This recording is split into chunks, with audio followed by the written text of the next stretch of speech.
السلام علیکم، بسم اللہ الرحمن الرحیم، اللہم صلی علی محمد وعلی آل محمد۔ اب ہم جو اس مہینے کا پڑھنے جا رہے ہیں وہ جا رہے ہیں برج اسد، ستارہ شمس، جس کو ہم لوگ لیو کہتے ہیں، اور اس کی پیدائش جو ہے وہ ہے 24 جولائی تا 23 اگست تک۔ اور اگر جن کو ڈیٹ آف برتھ اپنی نہیں پتہ، وہ میم سے جن کا نام شروع ہوتا ہے محمد، مکرم، مصب، وہ لوگ اپنا دیکھ سکتے ہیں۔ اس ماہ جو ہے نا اکثر استی افراد کو معاملی معاملات جو ہے نا وہ تنگ کریں گے، اور ان کو خصوصاً مجبور ہونا پڑے گا اپنے مالی معاملات کو دیکھنے کے لیے کہ کس طرح سروائیو کریں اور یہ کیسے سروائیو کر سکتے ہیں۔ ان کے لیے پریشانی کا مہینہ نظر آتا ہے، اور اکثر لوگ ان سے غلط بیانی کریں گے، جھوٹ بولیں گے۔ اگر انہوں نے کسی سے پیسے لینے ہیں تو لوگ وعدہ کر لیں گے پر پیسے نہیں دے سکیں گے۔ یہ ان کو ذہن میں رکھنا چاہیے۔ تو کمٹمنٹ ایسے آگے نہ کریں کسی سے کہ جی مجھے وہاں سے پیسے آئیں گے تو میں دے دوں گا۔ مریخ سارا ماہ 10ویں گھر میں رہے گا۔ کیریئر میں ترقی کرنے اور روزگار اور صحت کی بہتری کے لیے کوششیں موافق ثابت ہوں گی۔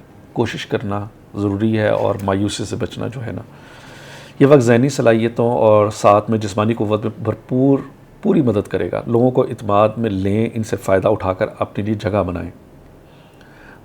مثلاً کہ لوگ بے اعتماد ہو چکے ہیں آپ سے، کہنے کا مقصد یہ ہے، یا کوئی بدگمان ہو چکے ہیں، تو آپ دوبارہ ان سے رابطہ قائم کریں اور ان کو اعتماد میں لیں، ان سے کھل کے بات کریں، سمجھائیں کہ آپ ایسا نہیں ہیں۔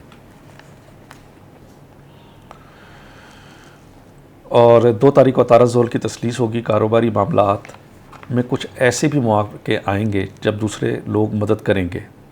دوست اور قریبی لوگوں کا تعاون ملے گا۔ ترقی اور تنخواہ الاؤنس میں متعلقات میں پیش رفت ہوگی، اور پیش رفت ایسی ہوگی کہ جس میں آپ کو فائدہ ہوگا انشاءاللہ تعالی۔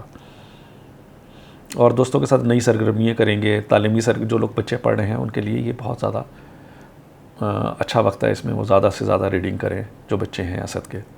زورہ 19 تاریخ تک ذائچے کے 11ویں گھر میں رہنے کے بعد 12ویں گھر میں داخل ہوگا۔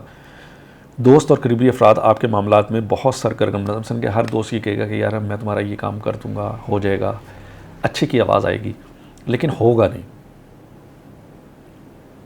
سب آپ کی فیور میں ہوں گی ساری چیزیں، ایک دم سے آپ کو رکاوٹ کا سامنا کرنا پڑے گا، مالی طور پہ بھی، جسمانی طور پہ بھی، روحانی طور پہ بھی مشکلات کا سامنا کرنا کر سکتا ہے یہ ماہ۔ اچھا، غیر شادی شدہ افراد کی زندگی محبت کا عنصر داخل ہونے کا امکان ہے، اور محبت کے معاملات سے کے متعلق جو بھی آپ نے خواب دیکھے ہیں وہ اس ماہ میں شاید اللہ کرے تھوڑے بہت پورے ہو جائیں گے۔ آپ کو اپنی پوزیشن کو مستحکم رکھنا چاہیے، اپنے آپ کو مثلا کہ ڈپریشن میں نہ لے کے جائیے گا کسی بھی چیز سے، کیونکہ ایسی چیزیں نظر آ رہی ہیں کئی کہ جس کی وجہ سے اپنے آپ کو لو فیل کریں گے۔ آپ نے اپنے آپ کو ہائی رکھنا ہے کہ اللہ تعالیٰ سب چیزوں کو بہتر کر دے گا۔ 22 تاریخ کو عطارد مشتری کی تثلیث ہوگی۔ جو کاروباری معاملات ہیں، روپے کے حصول کے لیے جن لوگوں سے ملاقات ہوگی ان سے فائدہ ہوگا۔ دوستوں کے حلقوں میں نئے لوگوں کے ساتھ کاروباری تعلقات قائم کرنا ضروری ہوگا۔ پچھلے لوگوں کو چھوڑ کے آگے آپ نئے دوست بنائیں اور اس سے آپ کو بہت فائدہ ہوگا۔ 27 تاریخ کو عطارد مشتری کی تربیت ہوگی۔ کاروباری گفت و شنید کے لیے یہ وقت زیادہ مؤثر ثابت نہیں ہوگا، اور آپ اپنے کام اور جو آپ کے جو بھی کاروباری معاملات ہیں ان کو تھوڑا سا آپ پینڈنگ کر دیں گے تو بہتر ہوگا، نہیں تو آپ سے غلطی ہونے کا اندیشہ ہے۔ اس کے علاوہ رشتہ داروں کے یہاں بھی زیادہ آنا جانا رہے گا۔ فیملی آپ کے گھر آئے گی یا آپ لوگوں کے گھر جائیں گے۔ دوستوں کے ساتھ ذہن کو وسعت دینے پروگرام میں شمولیت اختیار کریں۔ ہر وہ کام جس سے آپ اپنی صلاحیتوں کو ابھار سکیں ان میں حصہ لیں، چاہے وہ کسی قسم کی بھی ہیں، تحریری ہیں، جسمانی ہیں، روحانی ہیں۔ کوئی یوگا کرنے کا عادی ہے تو وہ اس کو ضرور کرے۔ اور عطارد جو 7 نظرات کام کرے گا آپ کے ذائچے کے مطابق، وہ کرے گا 18 کو، 19 کو، 24 کو، 30 تاریخ کو۔ یہ وقت بہت ہی اچھا ہوگا آپ کے لیے انشاءاللہ تعالی۔